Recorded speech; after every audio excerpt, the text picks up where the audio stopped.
Alright guys, welcome back to fourth episode of EWS question series.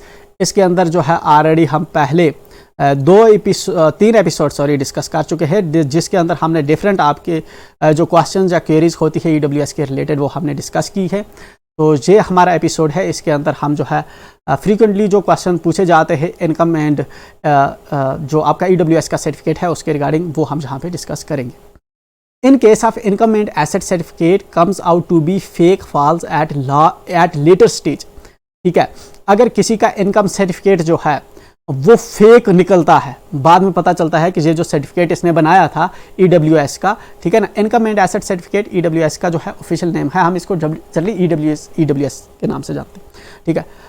तो अगर वो पता चलता है किसी ने आज बनाया एंड बाद में पता चलता है कि वो फेक था, what will be the next course of action to be followed by the appointing authority. तो उसके बाद क्या होगा अगर पता चला कि किसी ने EWS का सर्टिफिकेट बनाया एंड EWS का सर्टिफिकेट बाद में पता चला कि EWS का सर्टिफिकेट जो है फेक है, तो उस पर्सन के अगेंस्ट क्या कार्रवाई की जाएगी।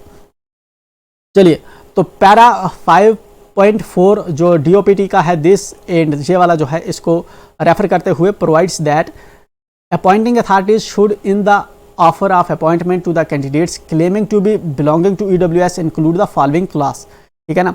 तो EWS के रिलेटेड जो है अपॉइंटिंग अथॉरिटीज़ के रिगार्डिंग जो है क्या लिखा हुआ है, तो नीचे लिखा हुआ the appointment is provisional and is subject to the income and asset certificate being verified through proper.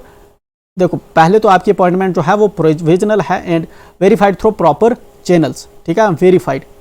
And if the verification reveals that the claim to belong EWS is fake false, the services will be terminated forthwith without assigning any further reasons and without prejudice to such further action as may be taken under the provision of Indian Penal Code, ठीक है, Penal Code for production of fake certificate, ठीक है। तो सबसे पहले अगर आपने certificate बनाया एंड बाद में पता चला कि सर्टिफिकेट फेक था, सबसे पहले जो आपको जॉब मिली है वो आपको निकाल दिया जाएगा, टर्मिनेट कर दिया जाएगा, ठीक है। सस्पेंड वगैरह नहीं, टर्मिनेट मतलब टोटली खत्म जॉब से ही, ठीक।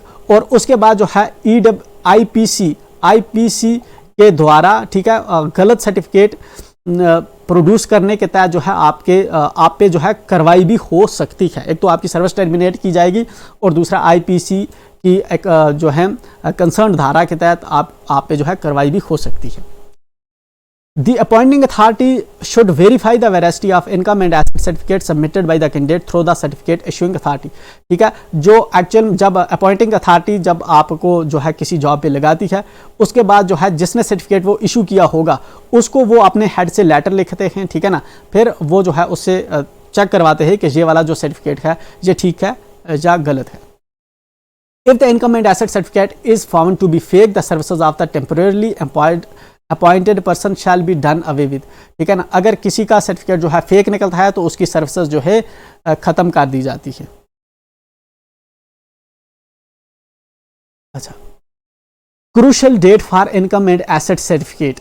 इनकम एंड एसेट सर्टिफिकेट के लिए crucial date for income and asset certificate. तो crucial date for income and asset certificate, ये मुझे समझ नहीं आ रहा है ये क्या पूछना चाहता है। चलिए देखते हैं। पैरा 5.3 दिस नोटिफिकेशन को रेफर करते हुए provides that the crucial date for submitting income and asset certificate by the candidate may be treated as closing date for receipt of application for the post except in cases where crucial date is fixed otherwise, ठीक है ना। देखिए, अच्छा, for example आप किसी exam के लिए apply करते हैं एंड एग्ज़ाम की जो है आपको डेट है 1 मार्च से लेकर 30 मार्च तक की डेट है। तो आपके सर्टिफिकेट की जो है एंड डेट कब मानी जाएगी। अगर आप जो है जहाँ पे अप्लाई करते हैं, आपने फॉर एग्जांपल 24 तारीख को अप्लाई किया या 27 तारीख को अप्लाई किया, ठीक है। तो अगर आपका सर्टिफिकेट जो है 30 मार्च फॉर एग्जांपल, अगर 30 मार्च इसकी डेट की एंड थी, अगर 30 मार्च से पहले का बना हुआ है, ठीक है ना, तो इसको जो है कंसीडर किया जाएगा कि हाँ ये ठीक है, ठीक। ये उन केसेस में है जहाँ पे आपकी जो डेट है फिक्सड नहीं होगी, जहाँ पे सर्टिफिकेट की ऑलरेडी डेट फिक्स की गई होगी, वहाँ पे जो है फॉर एग्जांपल उन्होंने अगर कर दी है कि 1 मार्च को जिसके पास EWS है वही अप्लाई कर सकता है, तो वो अलग सिनेरियो है, ठीक है ना। अगर जिस रिक्रूटमेंट के अंदर जो है ऐसा नहीं है, तो नॉर्मली जो एंड एप्लीकेशन डेट होती है, एप्लीकेशन एग्जाम फॉर्म की अप्लाई करने की जो एंड डेट होती है उसको जो है क्रूशियल डेट माना जाएगा। The crucial date for submission of income and asset certificate, cut off date, जो कट ऑफ डेट है shall be clearly mentioned in the advertisement. इसको एडवर्टीजमेंट के अंदर जो है मेंशन किया जाता है, published by the recruiting agencies. Income and asset certificate should subsequent to the crucial date and for the latter financial year shall be treated as major discrepancies, ठीक है ना। क्रूशियल डेट एंड जो है financial year की discrepancies जो है वो ज्यादा देखने को मिलती हैं, ठीक है ना। In this regard the order dated this passed by the Honorable Supreme Court, code number this title UPSC versus Gaurav Singh and others में भी रेफर टू, ठीक है ना। तो ये वाला केस जो है आप इसमें स्टडी कर सकते हैं। ये जो फाइनेंशियल डेट्स इसने कहा कि जो है फाइनेंशियल डेट्स और सर्टिफिकेट के अंदर ऊपर जो कौन सी डेट आपको कौन सा ईयर लिखना चाहिए, उसके रिगार्डिंग ये वाला जो है ये एक मेजर डिस्क्रिपेंसीज जो है जहाँ पे इन्होंने पाई है, तो वो जो है आपको डेट ध्यान से लिखनी है, ठीक है। स्पेशली जो आप जो है ईयर ऊपर उसके अंदर लिख रहे हैं कि इनकम एंड एसेट सर्टिफिकेट किस साल का है, इस पे क्या डेट है, ठीक है।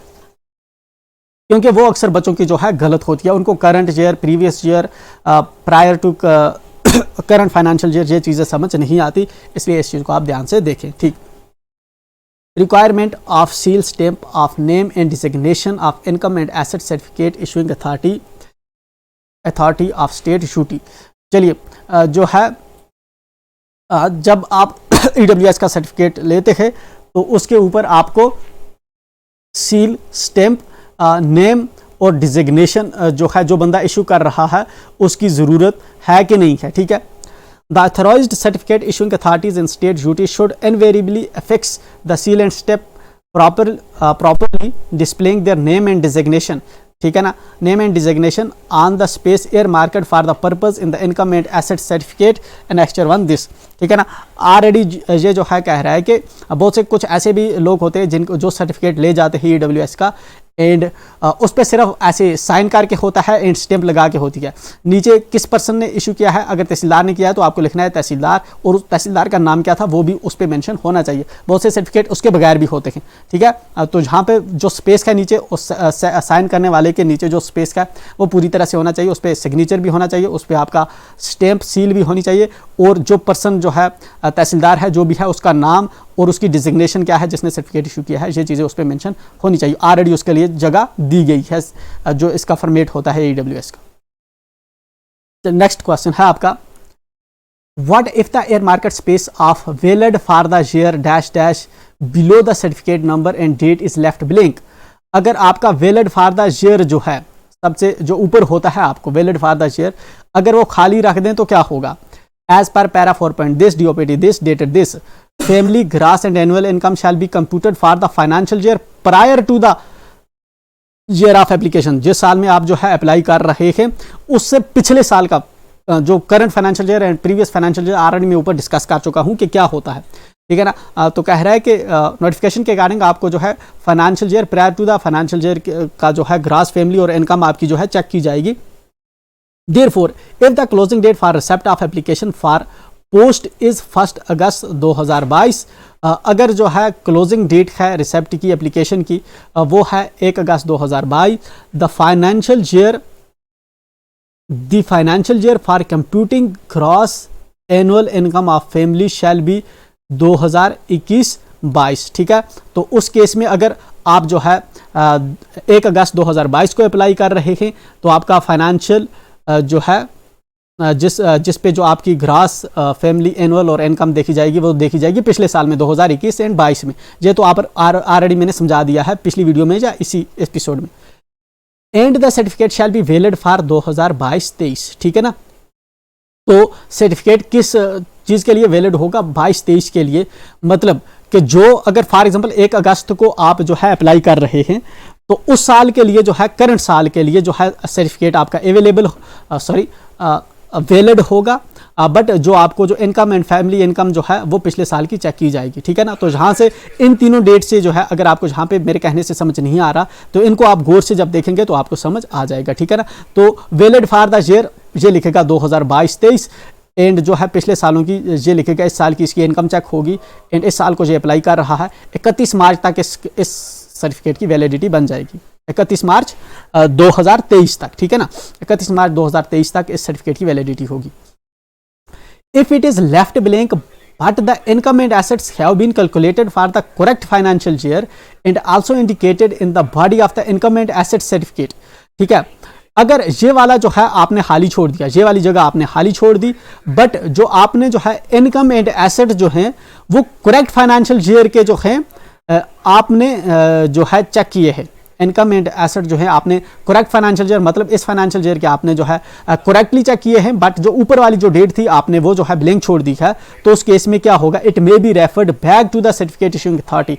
ये वापस किया जाएगा आपका सर्टिफिकेट किसको, इशूइंग अथॉरिटी को, ठीक है ना, for confirmation and filling up the validity year, ताकि इसको कंफर्म करे और वैलिडिटी जो ईयर है उसको भरे, in space air market for it, ठीक है ना, जो इसके लिए स्पेस रखी गई है उसको भरे, ठीक है, अगर ऐसा होता है। हाउएवर नीदर फाइनेंशियल ईयर, अगर आप जो है फाइनेंशियल ईयर ना ही आप फाइनेंशियल ईयर मेंशन करते हैं, ना validity year is mentioned in the certificate, ना ही आप फाइनेंशियल ईयर लिखते हैं ना ही वैलिडिटी ईयर लिखते हैं, ठीक है ना, दोनों चीजें नहीं लिखते, it will be treated as major discrepancies and may invite rejection, और इसकी वजह से जो आपका सर्टिफिकेट है वो रिजेक्ट हो सकता है अगर आपने दोनों चीजें नहीं लिखी, ठीक है। अगर आपने फाइनेंशियल ईयर जो नीचे वाली डेट है वो वाली आपने लिख दी है, ठीक, करेक्ट लिखी है, ऊपर वाली नहीं लिखी तो आपको वापस किया जाएगा इशू अथॉरिटी को कि वो इस डेट को भरे, ठीक है ना। बट अगर आपने ऊपर वाली भी नहीं की नीचे वाली भी नहीं की तो इस केस में जो है आपका सर्टिफिकेट रिजेक्ट होने के चांसेस हैं, ठीक है, रिजेक्ट हो सकता है आपका सर्टिफिकेट। तो ये था हमारा 4th एपिसोड, इसको हम यहीं पे करते हैं एंड इसके अलावा जो है बाकी बचे हुए क्वेश्चंस हैं उसको हम डिस्कस करते हैं नेक्स्ट वीडियो के अंदर।